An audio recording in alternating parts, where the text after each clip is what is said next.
Okay, today we are going to actually use this CraftLab video to show how to heat press a sublimation print onto a material. So we're going to do it on a t-shirt material. As you can see, there's already some stuff on this shirt because we kind of use it as our sample. This is the print we printed from the how to set up the computer for printing sublimation. So it's a little bit paler, more washed out than the graphic that we saw on the computer screen, but that's what sublimation does. It'll be more vivid when we apply it on the shirt. The shirts need to be primarily polyester. The higher the polyester count, the better your graphic is going to appear. So you usually want 80 or 90% polyester at a minimum.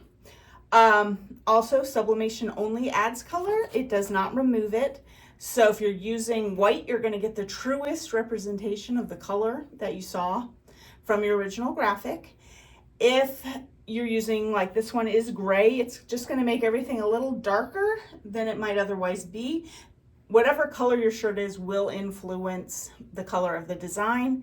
You also cannot add a lighter color to a darker shirt. So if you had, say, a teal or a red shirt, you could add a black design, but you wouldn't really be able to add color.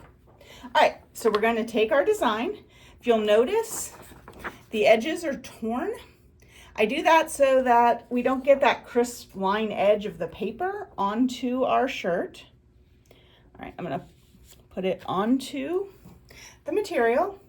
And then we have this special kind of bronze colored tape. It's a heat resistant tape. You're going to use that so that wherever you place your design, it stays there. When you transfer it from the table onto the actual heat press, we want to make sure that the design stays where you put it. However, you just need enough tape to hold it in place. You don't need to tape every edge around the entire surface.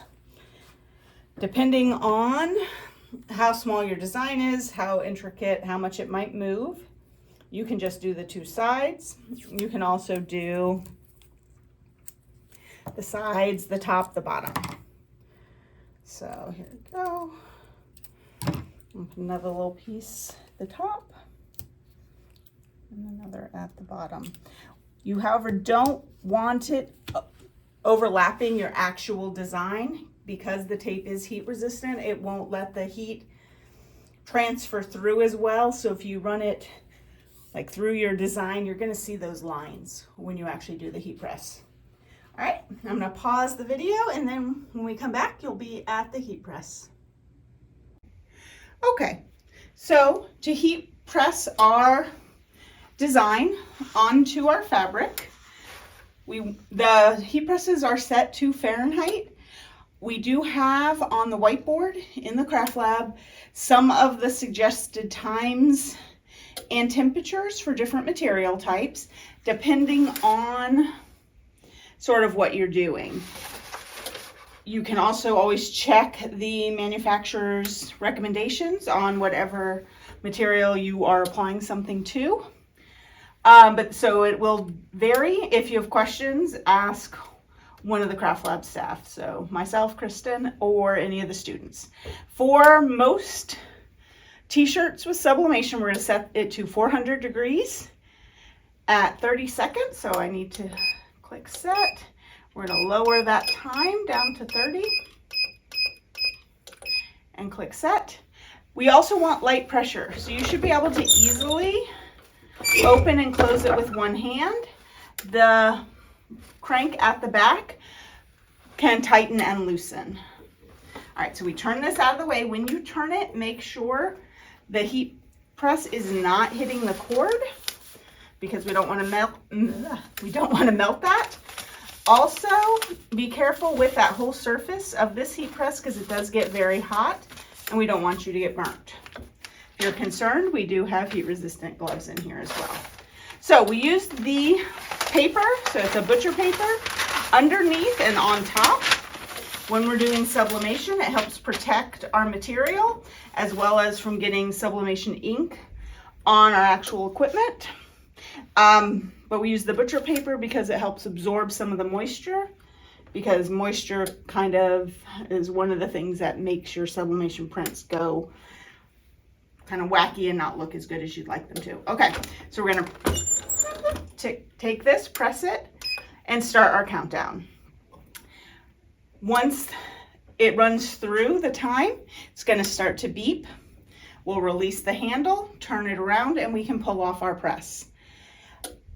With t-shirts, they're cool. They don't absorb a lot of heat, so they tend to be comfortable right away.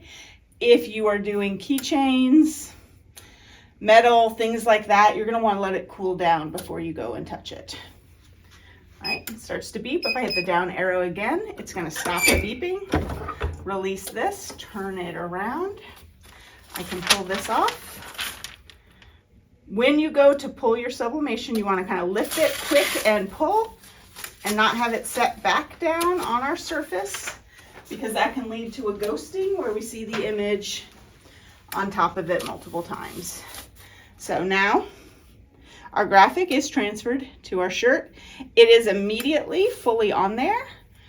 It is kind of recommended that you wait at least 24 hours before washing, but it is fully dry, tight, and part of the material at this time. You're gonna turn the heat press back around. There's a power button over here. You can turn that off just so that we don't, for safety. All right, thanks for stopping by.